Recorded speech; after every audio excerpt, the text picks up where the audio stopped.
अस्सलामुअलैकुम दोस्तों, मेरा नाम है शारिफ खान। आज हमारे साथ जो भाई मौजूद हैं वो पहले गैर मुस्लिम थे, अल्हम्दुलिल्लाह कलमा पढ़कर मुसलमान हो चुके हैं।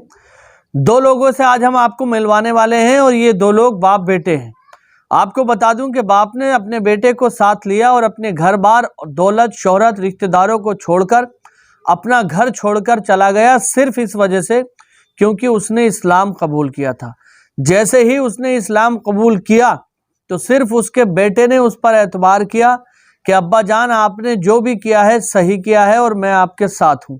अपने बेटे को लेकर अपने शहर से दूर अलग जगह पर जाकर बसेरा किया और उसके बाद उसकी ज़िंदगी में कितनी मुश्किलात आई।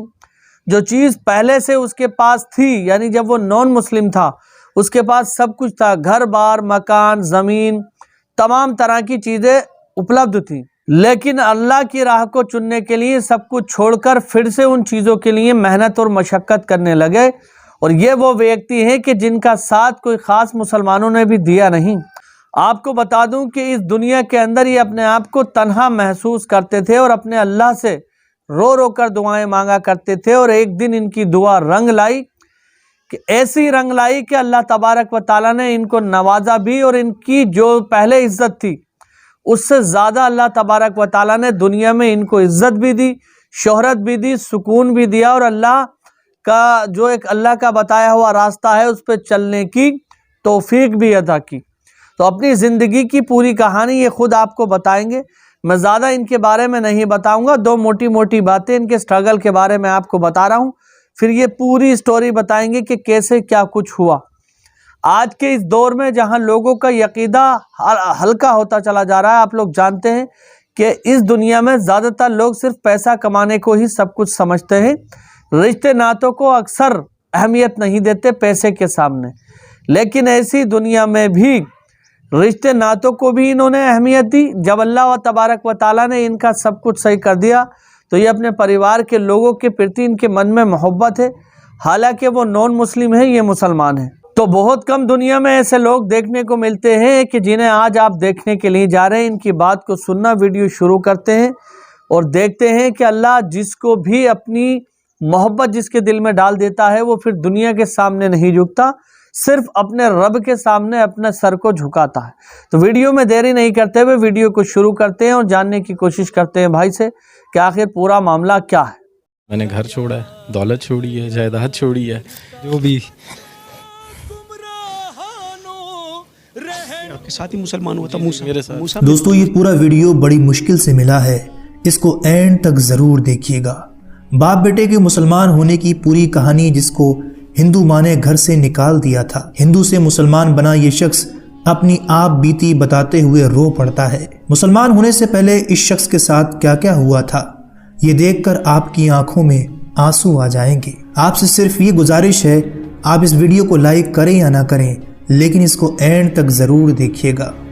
दोस्तों वीडियो में नज़र आने वाला ये बाप पहले हिंदू हुआ करता था, लेकिन इस्लाम कबूल करते ही इसकी बीवी ने इसको तलाक दे दिया। जायदाद छोड़ना पड़ी, घर छोड़ना पड़ा, बीवी छोड़ना पड़ी। एक बेटा है जो मुसलमान होकर इस बाप के साथ आया। एक दिन ये हिंदू बाप गम में निढाल होकर अल्लाह से शिकवा करते हुए सो जाता है। फजर से पहले आँख खुलती है, क्या देखता है कि इसकी आंखों के सामने एक रोशनी है। अपने नबी से इस मुलाकात को बताते हुए ये हिंदू बाप रो पड़ता है। और आगे क्या हुआ इस पूरी वीडियो को देखिए, और अगर दिल पर असर करे तो दूसरों तक ज़रूर शेयर कीजिए। कल में शहादत को नसीब। सर एक्चुअली मैं एक मुस्लिम स्कूल से पढ़ा और उधर मेरा एक सब्जेक्ट था इस्लामियात, और इस्लामियात में मेरा काफ़ी इंटरेस्ट था। तो मैंने जो फर्स्ट सूरत याद की, बीइंग अ हिंदू, मैंने पढ़ते हुए सूरत याद की थी, सूरह इखलास, कुल हु अल्लाहु अहद अल्लाहु समद लम यलिद वलम यूलद वलम यकुल लहू कुफुवन अहद।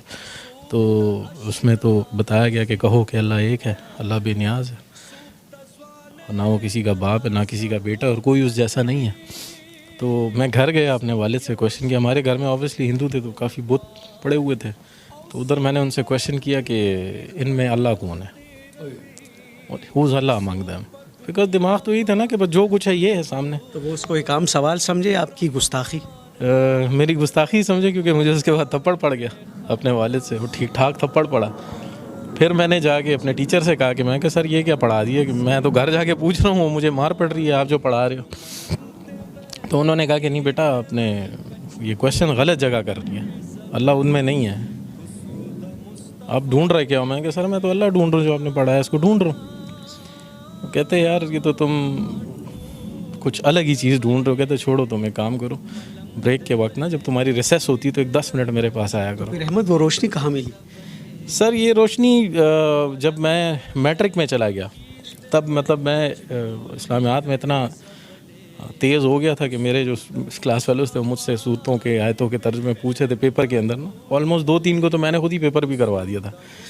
तो बस उस वक्त ये रोशनी मुझे नसीब हो चुकी थी। फिर हम यहाँ से कराची मूव हुए। कराची में मेरी मुलाकात हुई मुफ्ती तारिक मसूद साहब के, उनके जो भाई हैं वो मेरे फ्रेंड हैं।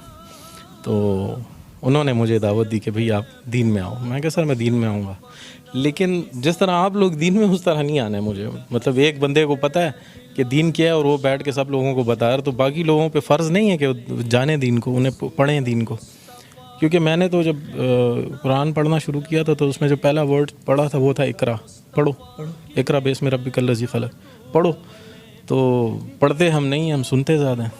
हम मुफ्तियों को सुन रहे हैं, मौलवियों को सुन रहे हैं, लेकिन पढ़ अरसा हुआ है अहमद?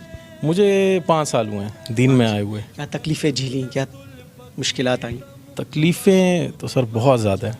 मतलब वो जो दीन आप लोगों को मिला है वो आसान है, और जो दीन हमें मिला है वो स्ट्रगल है। मतलब अगर मैं क्वेश्चन कर लूँ, कि आपसे ही क्वेश्चन कर लूँ आपने दीन के लिए क्या किया, तो आपके पास इसका कोई जवाब नहीं है। लेकिन मैंने अपनी वाइफ छोड़ी है, मैंने घर छोड़ा है, दौलत छोड़ी है, जायदाद छोड़ी है, मैंने एक नौकरी छोड़ी है, वो सिटी छोड़ा है जो पसंद था मुझे, सब कुछ छोड़, तकरीबन सब कुछ छोड़ दिया। बस टोटल जो दौलत है वो मेरा बेटा है मूसा। ये भी मुसलमान? जी जी जी सही। तकरीबन ये हमारी कुछ अरसा पहले हमारे घर पे कुछ एक फैमिली आई थी, मुस्लिम फैमिली थी, जानने वाले, तो वो यहाँ से लड़के गए थे। मतलब मेरा सर भी फटा था उसके अंदर, और फिर उल्टा हमें मार के और जाके हम पे ही रिपोर्ट कर दी। तो दिल दुख गया था? दिल बहुत दुख गया था सर, बहुत दुखा था। बस उस रात में अल्लाह माफ़ करे, अल्लाह से गिला करके सोया था कि या अल्लाह, मतलब तूने, तेरे रास्ते पे आए हैं और तूने इस तरह हमें ज़लीलो ख्वार छोड़ा हुआ है। तो तकरीबन फजर के वक्त हम नमाज़ के लिए उठते हैं, तो मैं नमाज़ के लिए उठूँ और उठूँ तो देखें तो सामने एक तेज़ रोशनी है मेरे बिल्कुल सामने। उस तेज़ रोशनी में जो है वो सरकार दो आलम खड़े हुए हैं, तशरीफ़ वहाँ पे खड़े हैं, और मुझे उन्होंने आवाज़ दी, या अहमद। फिर कहो, या अहमद, ये फिर कहो, या अहमद, ये कहा उन्होंने। तो मैंने उन्हें सलाम किया। तकरीबन 16 मिनट हमारी बातचीत रही, और तकरीबन जो भी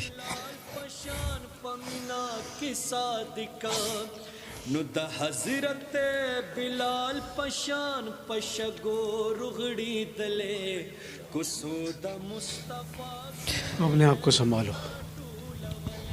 अच्छा, बड़ी जज्बाती कैफियत बन गई।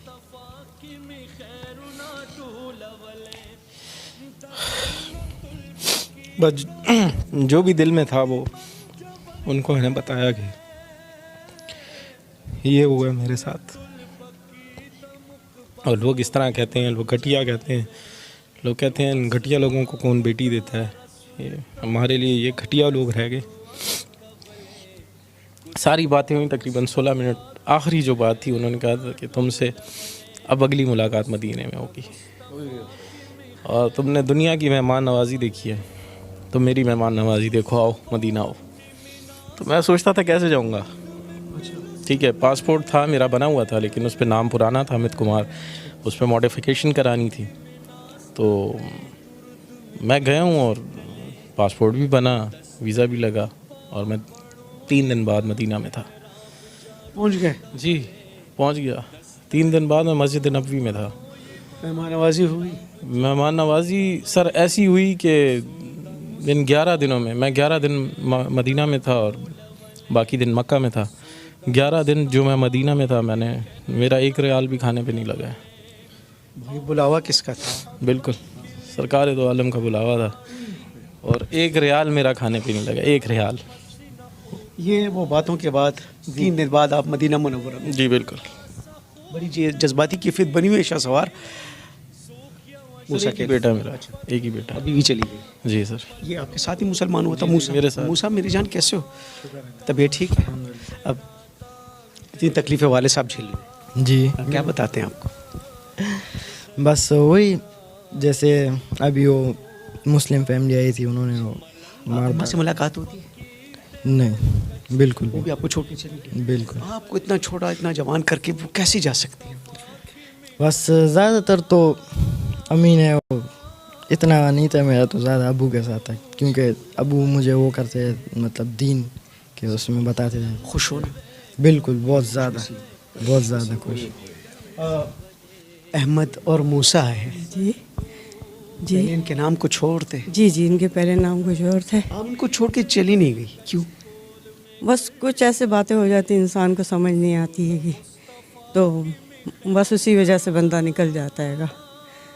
अभी तो शुक्र है कि इसके साथ हूँ मैं।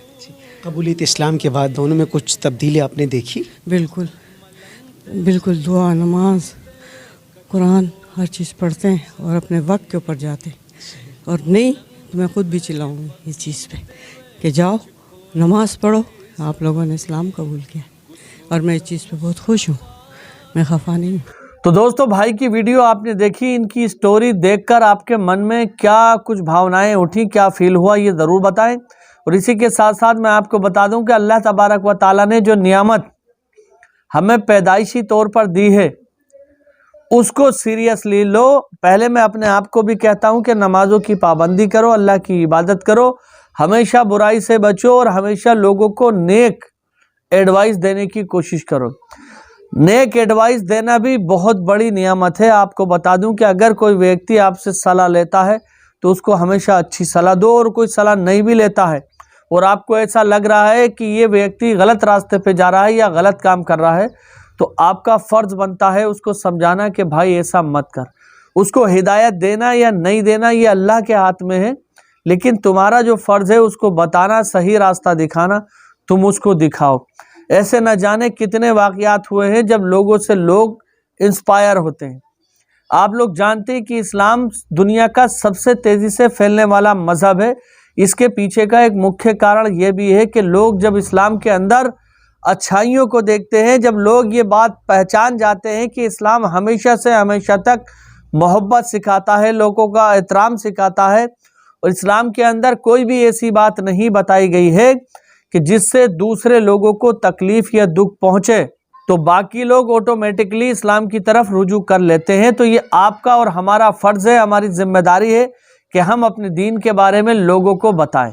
अगर आपको ये मेरी वीडियो पसंद आई हो और इस तरह की और भी वीडियो आप देखना चाहते हो तो हमारे चैनल को सब्सक्राइब करके बेल आइकन पर ऑल का बटन ज़रूर सेलेक्ट करें। इंशाअल्लाह ताला अगली वीडियो में मुलाकात होगी, तब तक के लिए खुदा हाफिज़, जय हिंद, जय भारत।